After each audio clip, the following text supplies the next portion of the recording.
Hey guys, quick little video here. I have the window open, so you'll probably hear this really annoying crow throughout the whole video. He just loves announcing himself to the whole neighborhood. It's what he does.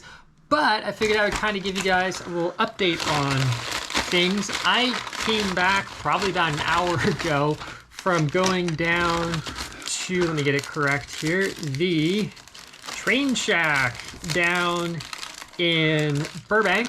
So there's the receipt. I figured I would kind of give you guys a little overview of the figures that I grabbed down there. Now, some of them are going to be going on the 0-18 layouts. Some of them are actually going to be shipped out to a friend of mine who's doing some product photography for me. But I figured I'd give you guys an idea of what you can get for $106.74 before good old sales tax kicks in.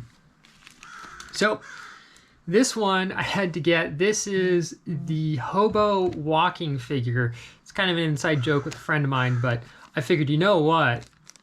That's fun to have. We also have the standing man. I kind of wanted to go for figures that didn't look like modern people per se, but he could work in all kinds of different scenarios.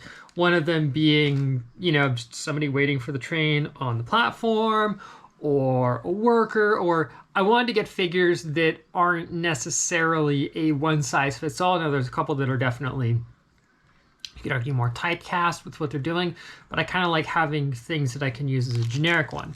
Now, this is definitely one of those more typecast ones, the man carrying a box, but that would look really good on, say, a loading dock outside of a building, so that one was definitely worth grabbing.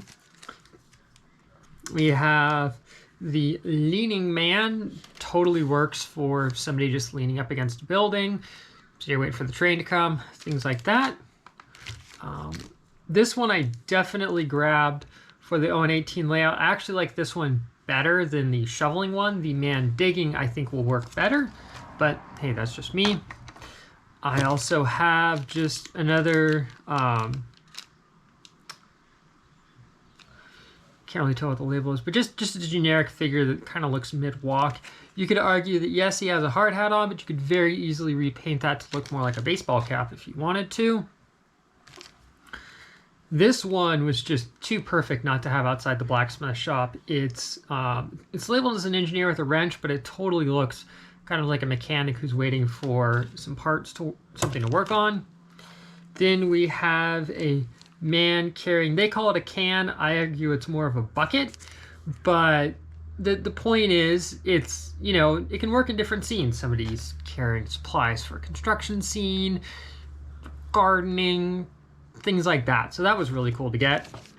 Then I also just grabbed an assortment of figures that were sitting that were not necessarily in like an engineer pose, which there's nothing wrong with that, but I'm working on some passenger cars, and I figured these would actually make a lot of sense for that. And you could also have them sitting on a bench, things like that. So this one's just a sitting man. This one is more like a sitting man who's kind of thinking, but that's always a cool pose. And then we have a gentleman sitting here reading the paper as well. Now, I definitely will say that these Arttista figures, they're not the cheapest, but for the quality that they are honestly very nice. And no dig on Woodland Scenics. I love a lot of their products. It's just, personally, their figures, for lack of a better term, half the faces look like they got mauled by a dog. And considering that these are going to be used in close-up detail shots, on a micro layout, things like that. My mom's pulling in right now. I definitely want to make sure that they actually look really good. So that's the reason why I spent the good money on it. And while I was over there, I've actually ran into a fellow model railroader. I believe it was the White Lightning and Yukon. I'll put it in the text down below, railroad.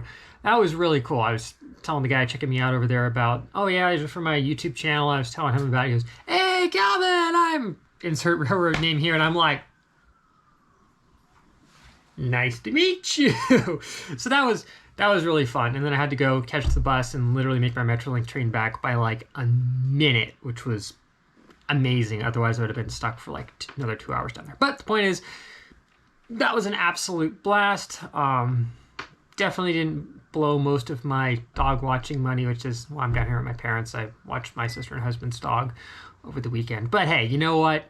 It's a good investment. So that's what I got. So plan on a video involving these guys on the layout, hopefully in the next week or two, if all goes well.